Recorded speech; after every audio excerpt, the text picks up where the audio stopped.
Hey, what's going on? Welcome back to I Got Something to Say, day 17 of the vlog, if I'm not mistaken, or 16. I think it's day 17. I keep missing my days. You gotta excuse me.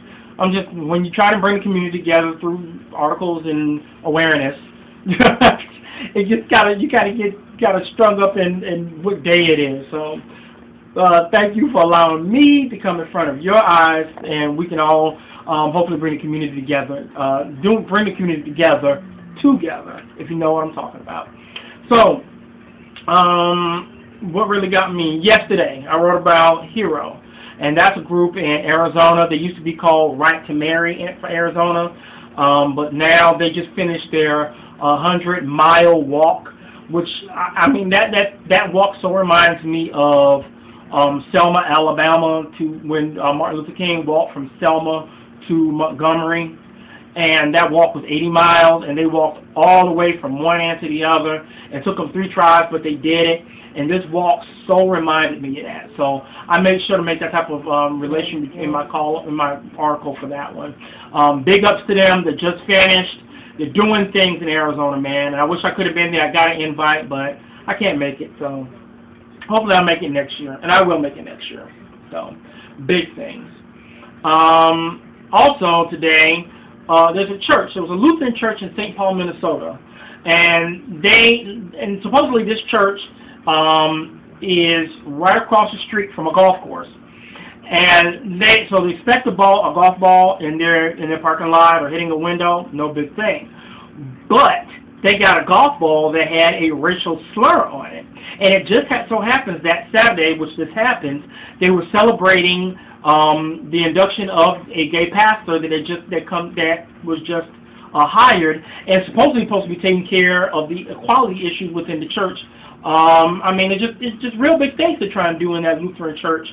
But someone, of course, disagreed with that, had a ball with anti-gay slurs, and they broke out the back windshield of one of the cars in the parking lot.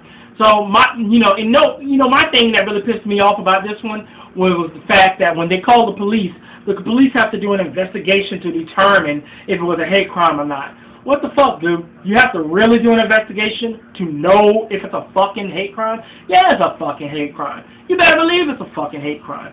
And there was hate involved in making an anti-damn slur on a golf ball. I mean, they had any sense they were down on a fucking basketball. I mean, shit, bam, they could have just did. But that's okay. Not trying to give nobody no fucking ideas.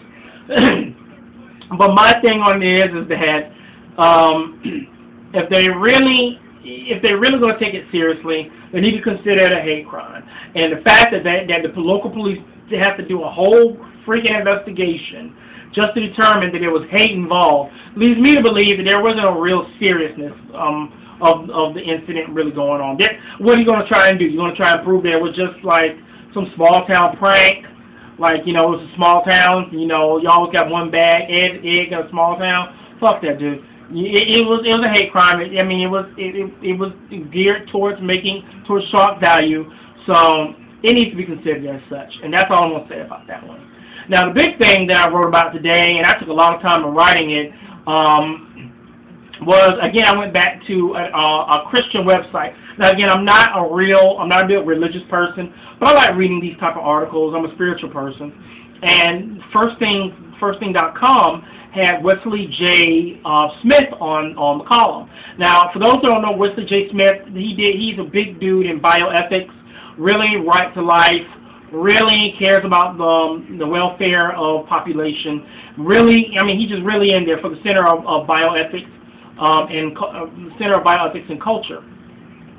And he wrote a response to an article talking about that. Talking about that the gay gene is not okay. Now I just want to make sure that people understand this.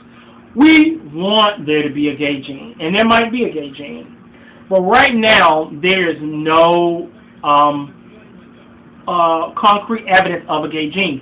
Though many experts believe it's just a matter of time before we will find it.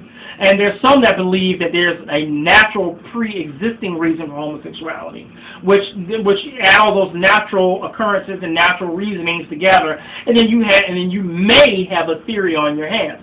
But DNA and genetic markers and makeup always trump theory. That makes it fact.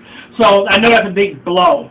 But you know what? For those who want to find that gay gene, that gives. Then they talk about that if you don't want your baby to be gay, then you can just terminate the fetus anytime you want, or terminate the pregnancy. And this is where Wesley J Smith comes into play, saying, you know, that's like the same as some of these parents that if they can discover autism or disability within their fetus or child, then they'll just terminate the pregnancy and they can just start again new.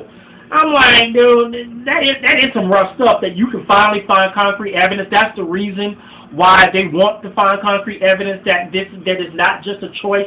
They want to prove gay people right, that this is something natural as being black or white, so they can kill us off later on. Yeah, you know, it doesn't want much confidence, does it? But you know, there are some that believe that being homosexuality, that pre-existing natural phenomenon, that whatever you want to call it, the association, the natural association with being homosexual is eugenics. And this is all I'm talking about, eugenics. Wesley J Smith is against eugenics. He's against destroying a life or any type of population control in that fashion. I'm a firm believer that the planet can maintain and sustain its life if there's a natural equilibrium. And mostly all mammals will try to do that. That's not just a matrix phrase. If you do your research, most mammals try and create an actual equilibrium with the environment around it. But except humans, with our logical brains, we think we all that, and now we try to eradicate what we don't understand. Hence, people try to destroy being gay, or thinking being gay is something that's a destructive force. As again, these scientists believe that homosexuality is just part of natural eugenics, as a woman who becomes infertile and can't have babies, that's a natural thing that occurs. And of course, it's sad that a woman cannot have a baby, but it happens, and that's just natural. It's something that happens as a natural equilibrium to the overpopulation of the planet. It just happens. So my thing on it is that though I'm not sure if Wesley just agrees with homosexuality, that wasn't his whole stance, but at least he kind of proves in that, not him, but the articles and the research that I did, kind of proves that, you know what, homosexuality is kind of needed. Though, and I mean, it is just that it is, and it's not death. And that's like saying that heterosexual is life and homosexual is death, because in the evolutionary chain of everything, it's all about reproduction, and no, two males cannot reproduce. But we can take care of the kids that people don't want. Aha, there we go. We take care of the kids.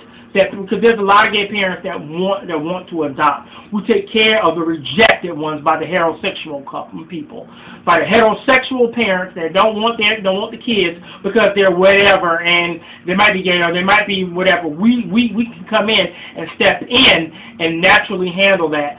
See, there's always a plan for something, ain't it? Aha!